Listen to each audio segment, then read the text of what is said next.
Incoming transmission. Welcome to the Retro Gaming Club, where the 8-bit dreams never fade away. Gaming to the beat of our favorite tunes. Let's play till the dawn, we'll never lose.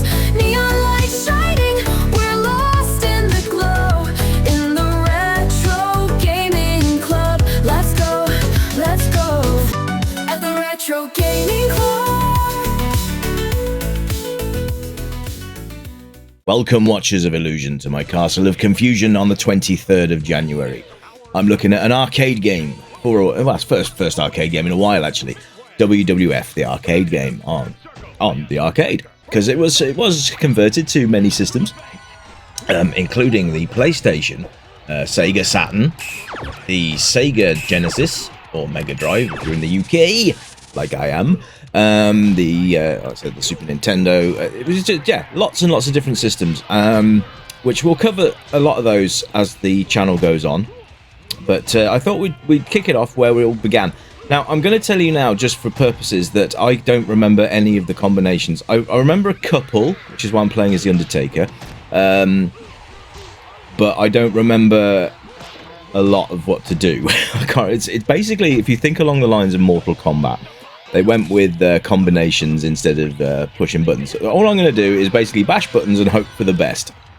But you have to excuse me, I'm not feeling my best today. So if that happens, I do apologise. Anyway, I'm not stopping myself from getting out of bed and doing the review for you today. Anyway, this was like a dream for WWE fans, or WWF fans as it was back then. Just purely for the fact we saw our big superstars in almost live action for the first time.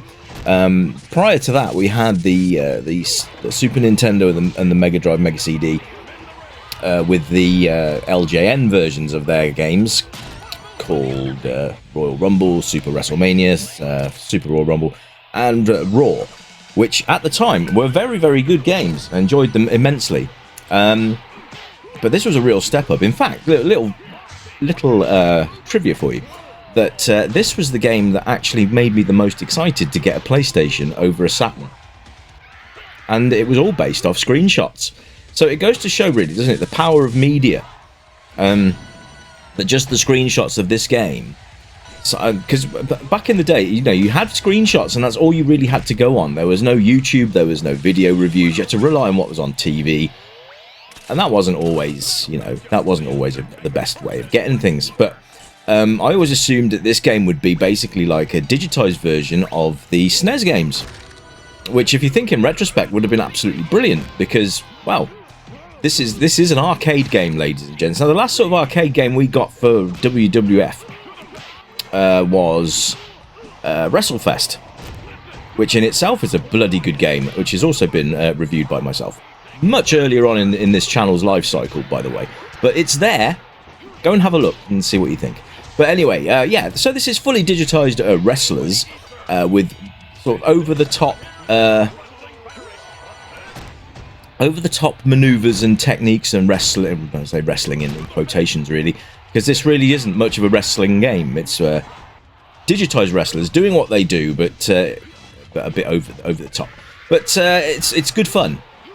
It is good fun. Once you've mastered the controls, it's very good fun. So let's take a look at the graphics while we're here. The digitization and the representation of the wrestlers is absolutely spot on. Really like it. And, it hasn't got... the frame rate's not bad either, to be fair. You can find the making of this game on videos on YouTube if you look for them. And they're quite interesting to see, because they actually did use the superstars themselves. They didn't use... like these days, when with the modern wrestling games, they get a wrestler to do the motion capture for the techniques, but this was all done by the wrestlers themselves on a crash mat. So go and have a look; it's really quite interesting. In the top left-hand corner, that is our health bar, followed by the timer, because these are timed, and then you have the opponent's damage in the top right corner, and then that's about it, really, isn't it? But you've got the arena, and you can see the barricade, you can see all that kind of thing. Now we sort of run across. It's funny because they put Undertaker in grey gloves, which was his original look. But when you're playing as him, you've got him in his purple attire, which was which is what he turned from when he came back after his loss at Royal Rumble 1994. So that was interesting. But yeah, if you go against characters of the same, so if you're going against Undertaker versus Undertaker, you will get the other one in a different colour. And if it's 4 Undertakers, you'll all be different colours. So there you go. So that's why that works. I like the purple gloves. That's my Undertaker era. And no, Yokozuna never squashed him like that.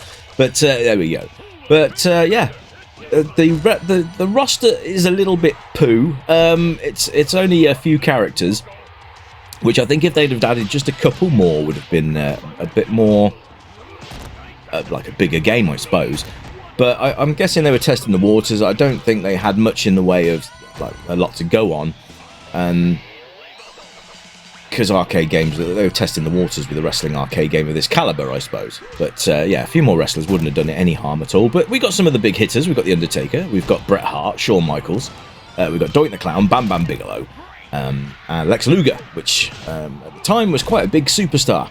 If you followed wrestling for a long time, then you'll know exactly who I'm talking about. Oh, and Yokozuna as well, obviously, because he's on the screen right now, beating my backside. Like, he just squashed me from the top turnbuckle. That could never be a good thing.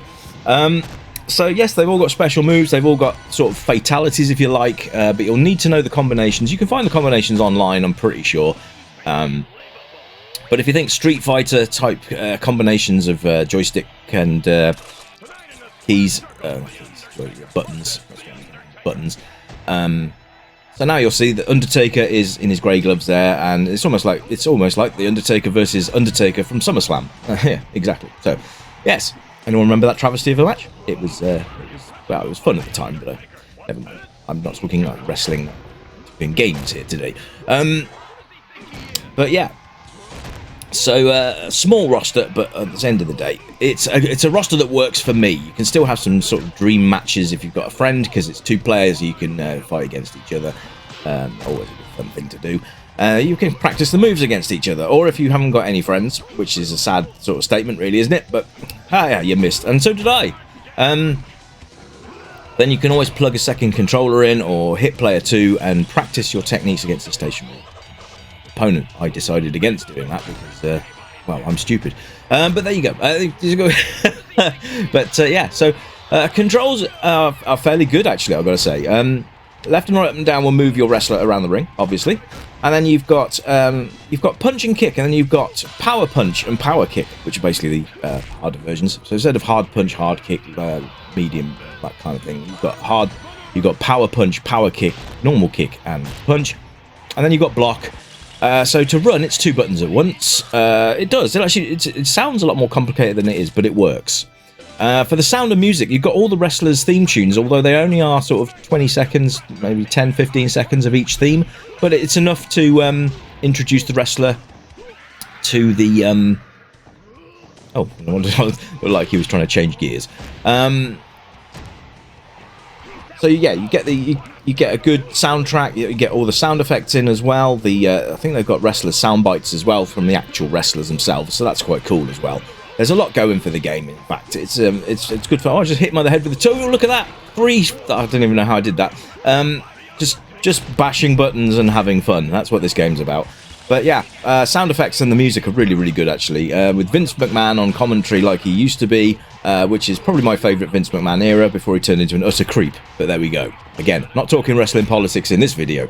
Anyway, playability is absolutely on the money. If you went into the arcade and you put 20p into this, we pump in more 20p's in to just continue having fun. That's what it's all about for me, is the fun aspect. In fact, they've got these big digitized superstars, larger than life, on your screen, and they've managed to do it without dropping too many frame rates, I might add, as well. It's pretty good. It's very consistent. It's good fun. Look at that! I did a neck breaker, and I still couldn't tell you how I did it. But there you go. That's part of the fun of the game, is suddenly being able to do something. And you think, how the hell did I do that? But once you've got your repertoire down, you'll enjoy it a lot more. There's that choke slam type thing. There is a way you can actually do a massive choke slam, and I can't remember how to do it. So my introduction to this was on PlayStation 1. So to play it in its arcade format is brilliant. Replay value? Yeah, absolutely. I think this is a game that you'll come back to again and again, and especially if you've got friends around, because you can just all take turns in beating the hell out of each other, which is, you know, it's always good fun. And not quite as... with Street Fighter 2, I tend to find the competition be quite high in Street Fighter 2 with friends. Oh, now we've got two at once. Well, this is going to be fun, isn't it? So we've got to basically take... Oh, I'm playing as Bret now, by the way, so you know. So, yeah. Replay value is high. I think if you enjoy the game at the base level, bring your friends around, learn your combos, then unleash them on your friends. Maybe teach them a couple if they're struggling, but yeah, really good. Age rating, pretty much any, guys. This is an arcade game, and it's wrestlers. You know, the wrestling from the 90s era, I would say. Well, from the sort of late 80s, 90s era, these guys. So, yeah, have some fun with it. It's great. But, yeah, I think that about covers WrestleMania, the arcade game, on the arcade format. And I think if you've enjoyed this, then it certainly deserves a like and a follow and a share. So, thanks very much. Let's get the Retro Gaming Club name out there this year. And you can always subscribe to the channel, by the way. Just go to Patreon. It's £1.50 a month, and you get your name on the end credits, and I'll read them out as well. Because I'm nice like that, but that's what your membership will get you. And there's also a little membership digital card that you can have as well. Anyway, that's it from me. I'll catch you again tomorrow for an end of the week review. Hope you've enjoyed this one. I've certainly enjoyed bringing it to you. So until the next one, I'm going to leave you with a bit more footage with the sound up so you can actually hear it properly. And have yourselves a great day. I'll catch you again soon. So until then, keep it retro. And as usual, it's bye for now. Bye-bye.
Tonight in the squared circle, Bret the Hitman Hart versus the Undertaker and Ramon.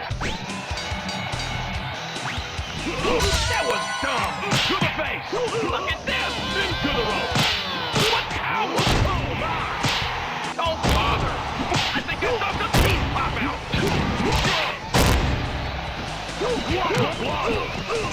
What's that cheater up to? What a jerk.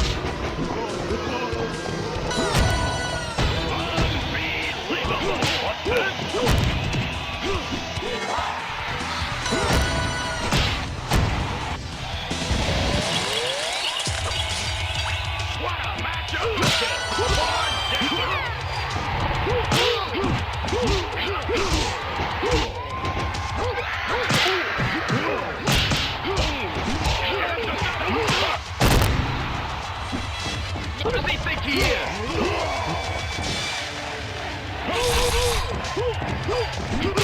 I can't watch that! Wow! Back to the sandbox!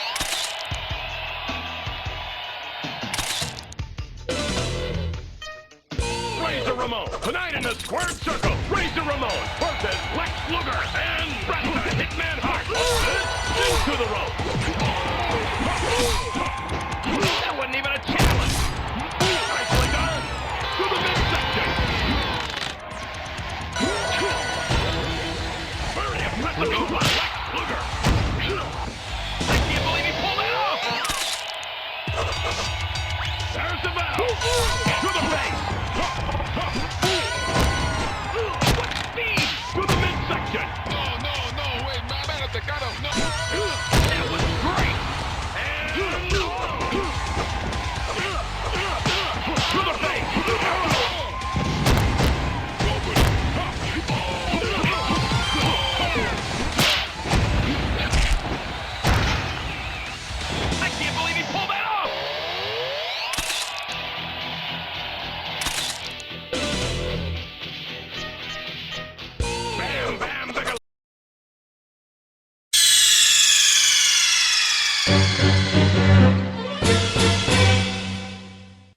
Welcome stranger, I know why you're here. You remember games from the yesteryear, games with pixels and that bleep bloop sound, but boy, they were the very best games in town. We light up the night, neon dreams in our eyes, arcade machines whispering low, pixelated worlds where we all come alive, level up high, let the good times flow. Joystick in hand where we live in the past, high scores and laughter, we're making it last. With every coin drop, we're forging a bond, in this pixel paradise we'll always respond. Welcome to the Retro Gaming Club, where the 8-bit dreams never fade away. Gaming to the beat of our favorite tunes, let's play till the dawn, we'll never lose.